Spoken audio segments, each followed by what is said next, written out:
Welcome back to the Nerdy Grail, and this is another video which has been pre-recorded because at the time of doing this video I will actually be away with work, so I pre-recorded a few videos to keep you guys up to date with some content while I am away.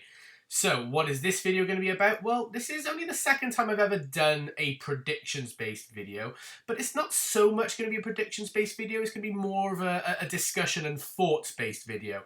And what am I going to be talking about? Well, behind me I have got all my steelbooks and regular 3D Blu-rays of all the Avengers movies so far. So Avengers Assemble, Avengers Age of Ultron, Avengers Infinity War, and Avengers Endgame.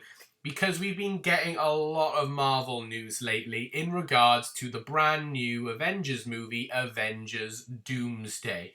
And I thought I need to throw my hat into the ring and give you my discussion and my thoughts about all the recent announcements that we've had and what I think is going to be good about the movie, what I think are some of my concerns about the movie, just basically like a predictions and a discussion video on it really.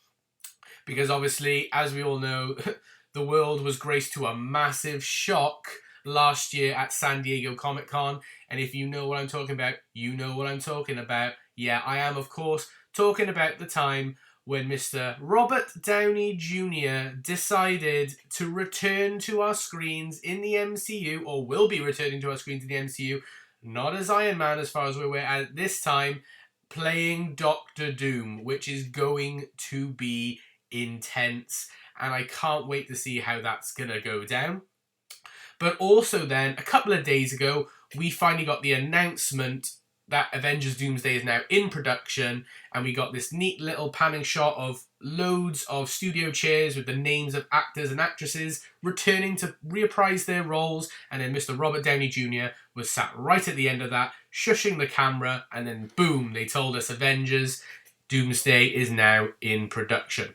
So, now I've got my little intro out the way, I'm going to break down this video into a few different sections and give you my thoughts and have a general discussion about what I'm looking forward to about Avengers Doomsday, but also telling you my concerns about Avengers Doomsday. So when I think about Avengers Doomsday, I think a good place to probably start would be to remember that originally it wasn't going to be Avengers Doomsday. I think we need to take a quick step back and remember that originally this was going to be known as Avengers the Kang Dynasty, and that Kang the Conqueror, well, Kang in general, was going to be our big bad for the tail end of this multiverse saga, you know, teased in films like Ant-Man and the Wasp Quantumania. Obviously, you had the Loki series as well, season 1, which had He Who Remains. And then obviously in Loki season 2, you had another Kang variant, which turned up in all of those episodes as well.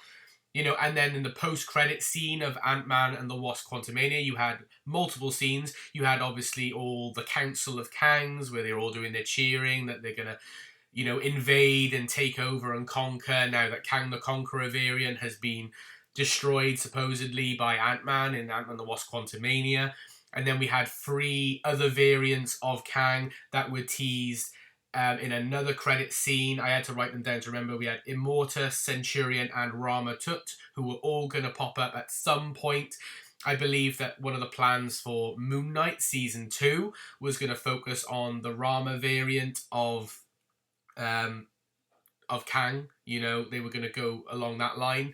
And maybe in other films and in other TV shows, the other variants would have popped up here and there, you know, to tease that Kang is coming. But then, after all the controversy and all the news that came up about the actor who plays Kang, Jonathan Majors, obviously Marvel had to do a bit of a U-turn and start to question whether they could continue the Kang storyline, whether it would be right to continue it, and whether they needed to go in another direction or not, which obviously we now know that they have done. They've decided to now make Victor Von Doom, or Doctor Doom, the big bad, and obviously now they've cast Robert Downey Jr. to take on that role, which, you know, Robert Downey Jr., fantastic actor. I'm so happy that he's coming back. He was amazing as Tony Stark and Iron Man, and I know there's millions of Marvel fans around the world who are rejoicing in that, but I also know at the same time there's people who are concerned about that decision in particular. But still focusing on the Kang stuff, I am a little bit disappointed that we're not going through with the Kang stuff. At least not for now. They could pick it up again later once they've done all the Doctor Doom stuff. But I feel like it's a bit of wasted potential. I feel like it's not beyond the realms of possibility for Marvel to just do a recast. I mean, look at characters like Rhodey, who got recast. Look at, obviously, Thaddeus Ross, but there was obviously a reason for Thaddeus Ross. But look at how they've recast people in the past. You know, Edward Norton to Mark Ruffalo. It's not beyond the realms of possibility. So if the reason you didn't want to do Kang was because of the stuff with Jonathan Majors, recast him. Recast Jonathan Majors, because you could have, you know, Kang the Conqueror being the Jonathan Majors variant, and then, yes, you did show the other Kangs still look a bit like Jonathan Majors, but you've done it before, you can do it again, and then you could have carried on with the Kang stuff. So if that's the reason, then, you know, just change the actor. But if the reason is that you feel like you haven't written it in a good way or a believable way, well, that gives me concerns there and then as well, as to why you were going to potentially put out a lackluster storyline that wasn't going to work. So it is all swings and roundabouts and here or there with the Kang stuff. I did like Jonathan Majors' performance in Ant-Man and the Wasp: Quantumania. It's just a shame that everything that came out about him, and then they've obviously scrapped the whole idea. But it also now, as a result, obviously makes certain films irrelevant and pointless. Like, obviously, Ant-Man and the Wasp: Quantumania is now completely pointless for the most part.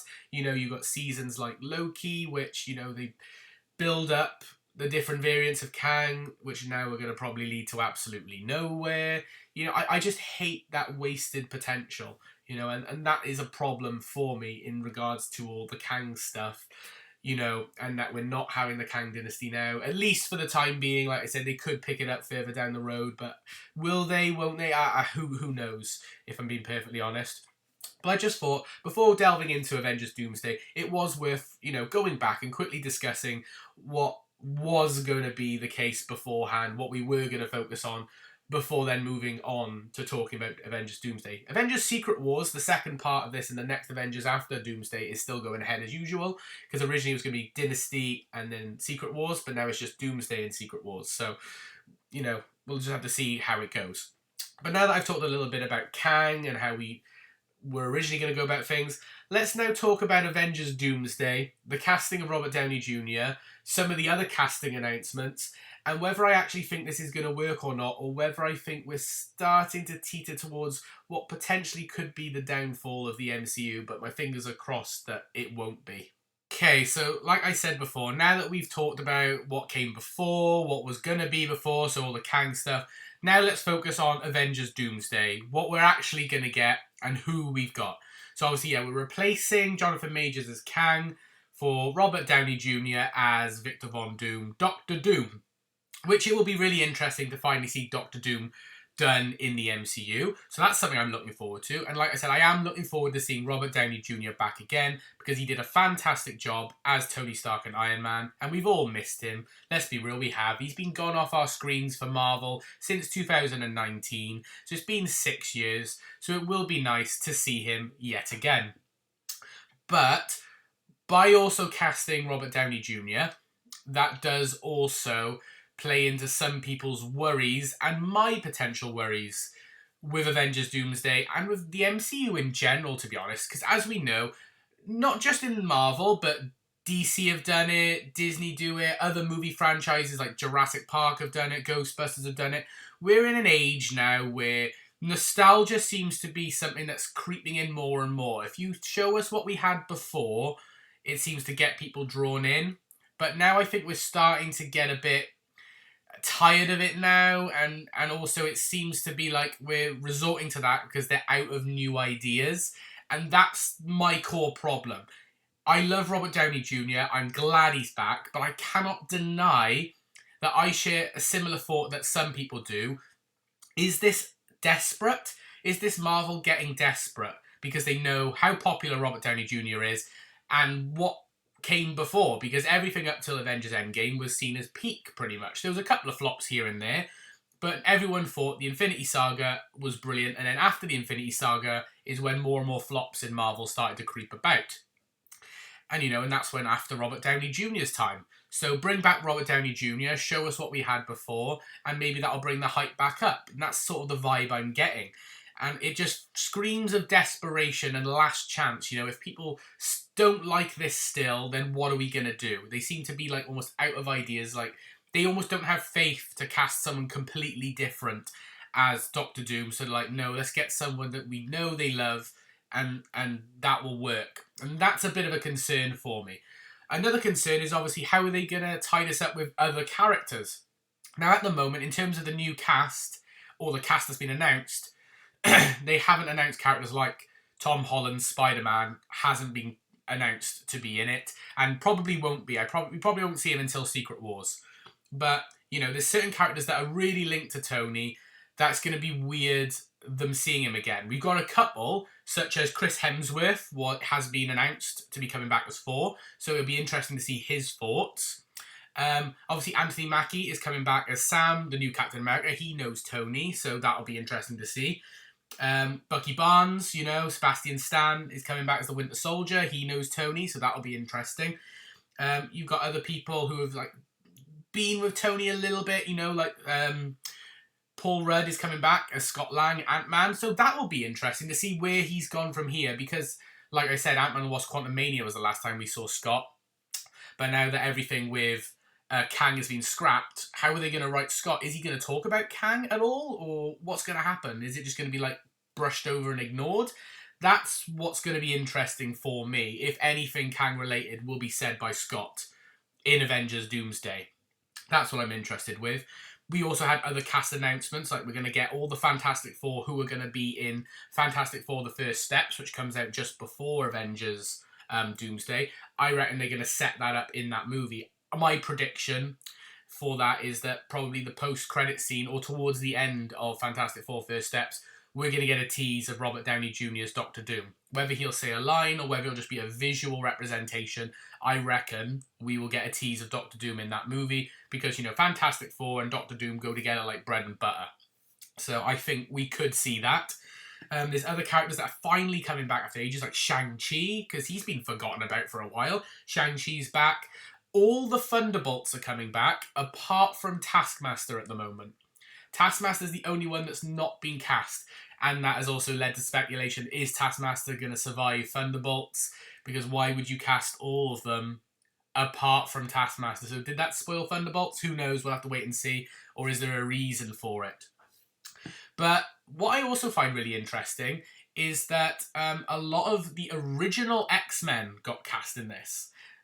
Patrick Stewart is coming back as Charles Xavier. Ian McKellen, now that was the big one, because Patrick Stewart has come back in Doctor Strange Multiverse of Madness, but now he's actually now we got not only Patrick Stewart, we've got Ian McKellen, because Ian McKellen didn't come back in Multiverse of Madness or Deadpool and Wolverine, which they did do a joke of, but no, so we've got Ian McKellen as well.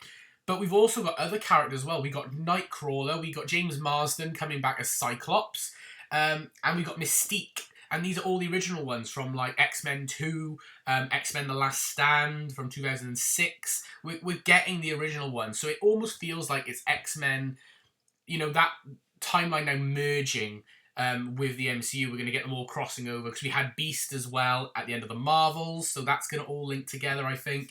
It is really, really interesting.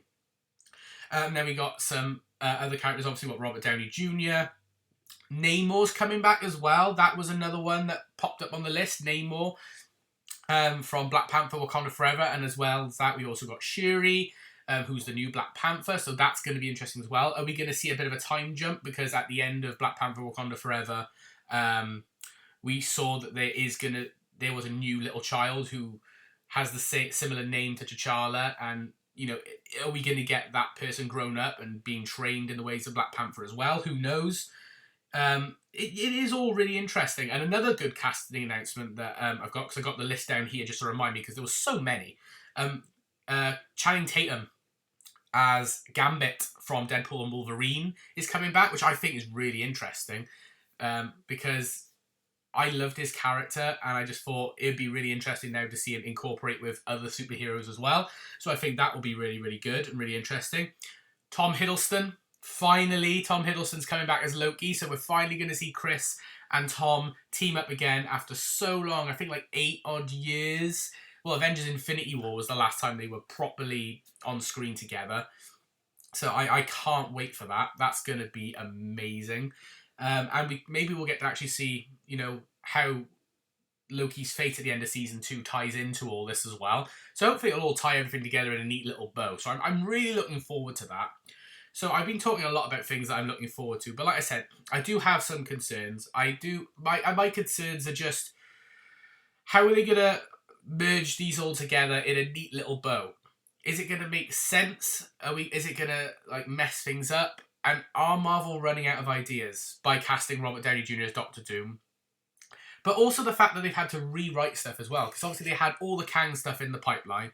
They were well underway with everything, and then they've had to stop, halt production, scrap ideas, rewrite stuff.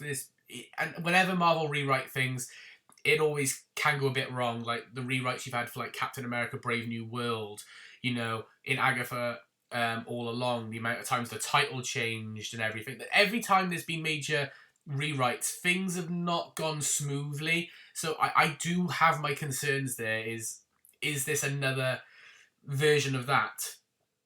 And because the characters that are in this movie, there's not a lot of them that really seem to gel together, apart from like, you know, the original X-Men, really, because you've got Thor and Captain America, but you don't have, there's no Hulk. Mark Ruffalo's Bruce Banner's not been announced, you know, so what's going to happen there? It just feels a bit itty-bitty, so I'm just like, you know, in Avengers Infinity War, it all made sense because you had all the original Avengers, you had all the Guardians of the Galaxy, so you could pair them together in teams that made sense. Here it's just like bits and pieces, like, oh, here's Gambit, here's Shuri's Black Panther, here's Thor, here's a couple of the original X-Men from like 15, 20 years ago, you know? It's just, it just seems a bit all over the place, how they're going to blend it all together. I do have my concerns there. But that's just my initial thoughts and predictions. I'm going to do more videos, I think, in the future on Avengers Doomsday. As more stuff comes out, as trailers comes out, as more news drops, when we get a big collection of news, I might do more videos on this. So this is just like an initial prediction, discussion, and thoughts idea. So just let me know what you think in the comments below. But that's going to be it for this video. If you liked it, please like it by giving it a thumbs up and comment down below your thoughts on Avengers Doomsday. And do you miss the original plans from the Kang Dynasty? And subscribe if you're new. But for now, this is the Nerdy Grail signing off. I hope you've had an amazing day, and I will see you all in the next video. Bye for now, everyone.